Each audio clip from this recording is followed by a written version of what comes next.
पूजा करते समय एक लोटा जल भर के अवश्य। नमस्ते फ्रेंड्स, मैं खुशबू मिश्रा स्वागत करती हूं अपने चैनल खुशबू मिश्रा ब्लॉग में। कैसे हैं आप सब? मुझे कमेंट में ओम नमः शिवाय ज़रूर लिखिएगा। और आज इस वीडियो में जानेंगे अपने पति की उन्नति के लिए और घर की तरक्की के लिए, सुख समृद्धि के लिए हम महिलाओं को कौन से काम हैं जो ज़रूर करना चाहिए। बहुत सारी जानकारी आपको इस वीडियो में मिलेगी। इससे पहले अगर आपने मेरे चैनल को अभी तक सब्सक्राइब नहीं किए हैं तो इसे सब्सक्राइब कर लीजिए, बेल आइकन को ज़रूर प्रेस कीजिए जिससे वीडियो की नोटिफिकेशन आप लोग के पास सबसे पहले पहुँचे। महिलाएं ही घर की लक्ष्मी होती हैं और हमारे द्वारा जो भी कार्य किया जाता है उसी से हमारे घर में सुख समृद्धि बरकत होती है। पति की भी उन्नति हमारे ही कार्यों से होती है। तो इसीलिए कुछ काम है जो हमें अपने पति की उन्नति के लिए, घर की तरक्की के लिए ज़रूर करना चाहिए। तो सबसे पहला काम है कि जब आप मंदिर जाइएगा पूजा करने के लिए, तो हम लोग मंदिर जाते ही हैं, तो जब भी आप मंदिर जाइएगा तो जो मंदिर का मतलब दहलीज होता है, जहाँ मेन गेट होता है, तो आपको कभी भी दहलीज पर खड़ा नहीं होना चाहिए। या आप अपने घर में भी जो मेन गेट है, मुख्य दरवाज़ा है, वहाँ पर आप लोग खड़ा होके बातें नहीं कीजिएगा। कुछ भी ये होता है ना कि शाम होता है तो शाम के समय में मतलब दो चार अगल बगल की जो भी मतलब महिलाएं होती हैं वो भी आ जाती है और हम लोग दहलीज पर ही बैठ के बातें करते रहते हैं, तो वो बिल्कुल भी अच्छा नहीं होता है। दहलीज पर हमारे पितरों का वास होता है, देवी देवताओं का वास होता है। तो आप लोग कभी भी दहलीज पर खड़े होके आप लोग बातें भी नहीं कीजिए, कुछ खाए पिए भी नहीं। और मंदिर भी आप जा रही हैं तो आपको दहलीज पर कभी भी नहीं खड़ा होना चाहिए। आप आगे पीछे मतलब जहां आपको खड़ा होना है वो खड़ा होइएगा, लेकिन मुख्य दरवाज़ा जहां आपका मेन गेट है, दहलीज है, तो वहाँ पर कभी भी हमें नहीं खड़ा होना चाहिए। इससे हमारे पितरों का, देवी देवताओं का अपमान होता है। और कभी भी हमें किसी के घर खाली हाथ नहीं जाना चाहिए। आप जब भी कहीं जाए, होता है ना कि हम रिलेशन में जाते हैं, कहीं मतलब किसी से मिलने जाते हैं, तो कभी भी हमें किसी के यहाँ खाली हाथ नहीं जाना चाहिए। कुछ न कुछ आप लोग उनके लिए ज़रूर ले लीजिएगा। आप मतलब और कुछ ले जाने में सक्षम नहीं है तो एक बिस्किट का पैकेट ही ले लीजिएगा, चॉकलेट ही ले लीजिएगा। लेकिन कभी भी किसी के घर में खाली हाथ जाना वो बिल्कुल भी अच्छा नहीं होता है।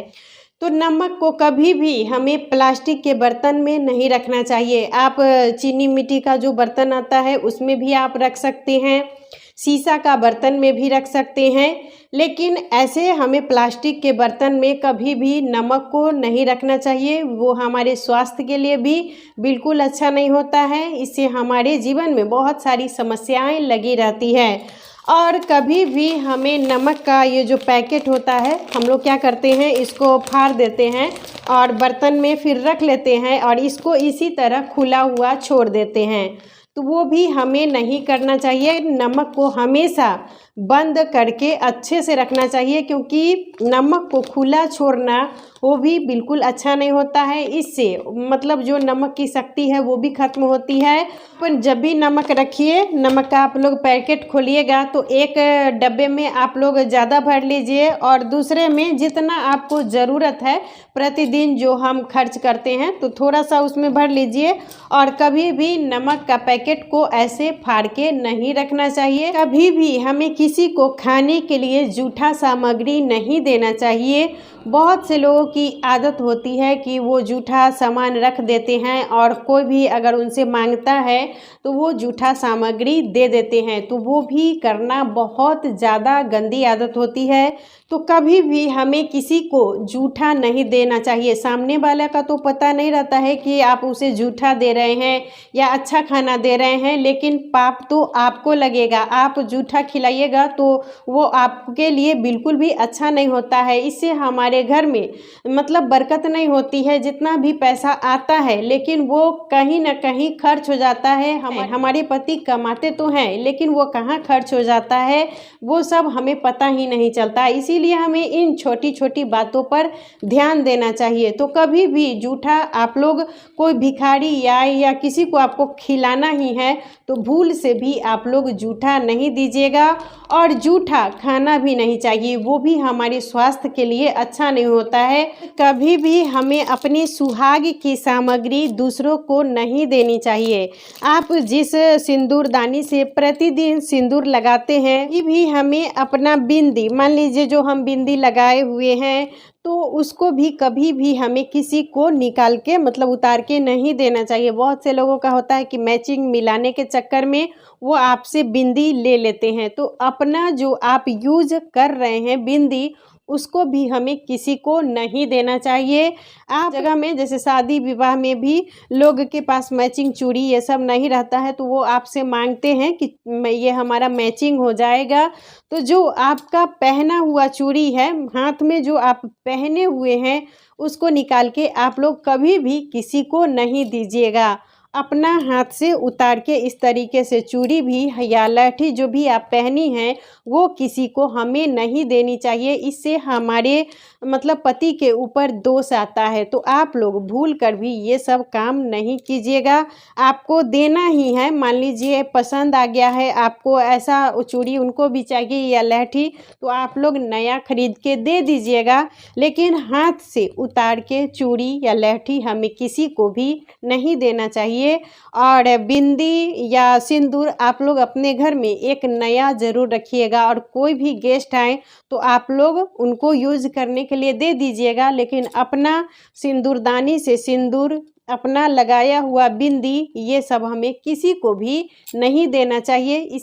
इससे हमारे पति की उन्नति में बाधा आती है और कोई भी कार्य करना चाहते हैं तो उन्हें सफलता नहीं मिलती है।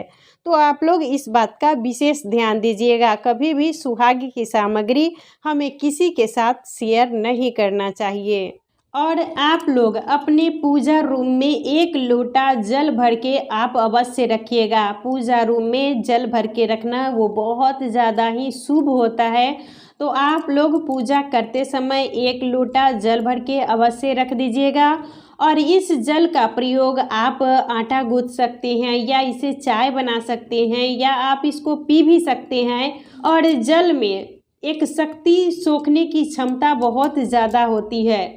तो आप लोग पूजा घर में 1 लोटा जल भर के प्रतिदिन आप लोग अवश्य रखिएगा और ये जल हमारे लिए बहुत अच्छा होता है। शाम के समय में हमें प्रतिदिन दीपक ज़रूर जलाना चाहिए और आप 2 दीपक भी जला सकती हैं, लेकिन कम से कम 3 दीपक ज़रूर जलाना चाहिए। 1 दीपक जहां आपका पूजा मंदिर है, जहां आपके इष्ट हैं, देवता हैं, तो वहां पर आप लोग रख दीजिएगा।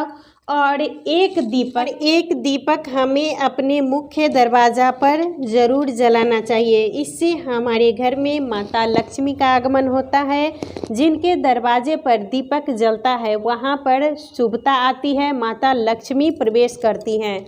तो आप लोग शाम के समय में 1 भी दिया अपने मुख्य दरवाजे पर ज़रूर जलाइएगा और 1 दीपक हमें तुलसी माता के पास प्रतिदिन ज़रूर जलाना चाहिए। तो आप लोग शाम के समय में दीपक ज़रूर जलाइएगा। और तो हमें इन्हीं सब नियमों का पालन ज़रूर करना चाहिए और अगर हम इन छोटे छोटे नियमों का पालन करते हैं तो इससे हमारे घर में सुख समृद्धि और बरकत आती है, माता लक्ष्मी का आगमन होता है और हमारे पति के कार्यों में भी उन्नति होती है। जो भी वो काम करते हैं उसी में उनकी तरक्की होती है, बढ़ोतरी होती है।